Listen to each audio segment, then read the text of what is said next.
Hello guys, welcome to my channel. இன்னைக்கு ஒரு ஹெல்த்தியான ராகி சேமியா எப்படி பண்ணலாம்னு பார்க்கலாம். இப்போ இன்ஸ்டன்ட் சேமியா பேக்கெட் நமக்கு ஆல்ரெடி வெளியே கிடைக்கும், அனில் சேமியான்னு. ஸோ அது ஒரு பேக்கெட் வாங்கியிருக்கேன், ஒரு பேக்கெட் ஃபுல்லாக போட்டிருக்கேன். அது போட்டு தேவையான அளவுக்கு உப்பு போட்டு தண்ணி ஊற்றி நல்லா ஊற வச்சுக்கலாம். நல்லாவே ஊறட்டும், எல்லா இடத்துலையும் நல்லா மூழ்கி இருக்கணும் ராகி ஒரு 5 minutes வச்சதுக்கப்புறமா நம்ம இட்லி பாத்திரம் இருக்குது பார்த்தீங்களா, அதில் ஒரு 10 நிமிஷம் நல்லா ஆவி பறக்க வச்சு எடுத்துக்கலாம். இப்போ எடுத்து அது ஒரு தட்டில் போட்டு நல்லா உதிர்த்து போட்டு ஒரு நல்ல ஃபேன் காற்றுல நல்லா அது ஆறட்டும். ஆறினதுக்கப்புறமா அது சைட்லேயே ஒரு கடாயில் கொஞ்சம் எண்ணெய், கடுகு, அதுக்கப்புறமா கடலைப்பருப்பு, ஒரு பெரிய வெங்காயம், ஒரு பச்சை மிளகா, கொஞ்சம் கருவேப்பிலை எல்லாத்தையும் போட்டு நல்லா வணக்கிட்டு அதுக்கப்புறமா உங்களுக்கு என்ன காய் வேணுமோ நீங்கள் ஆட் பண்ணிக்கலாம். நான் கேரட்டு, பீன்ஸு, கேப்சிகம் இதெல்லாமே வீட்டில் இருந்தால் அது எல்லாமே கொஞ்சம் கொஞ்சம் ஆட் பண்ணியிருக்கேன். போட்டு இந்த காய்க்கு தேவையான அளவுக்கு உப்பு போட்டு நல்லா வதக்கிக்கோங்க. ஒரு 5 நிமிஷத்தில் நல்லா காய் நல்லா வெந்துடும்.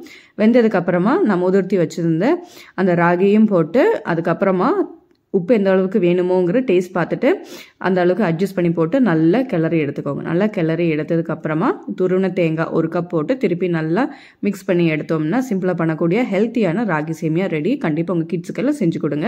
எப்படி இருக்கு எனக்கு கமெண்ட் செக்ஷனில் சொல்லுங்கள். நான் இன்றைக்கி தேங்காய் சட்னி வச்சா இன்றைக்கி சர்வ் பண்ணேன். ஸோ இந்த மாதிரி இன்ட்ரெஸ்டிங்கான வீடியோஸுக்கு என்னோட குக்கிங் சேனலை லைக் பண்ணுங்கள், சப்ஸ்கிரைப் பண்ணுங்கள், பெல் ஐக்கனை டிக் பண்ணிக்கோங்க. தேங்க்யூ ஃபார் வாட்சிங்.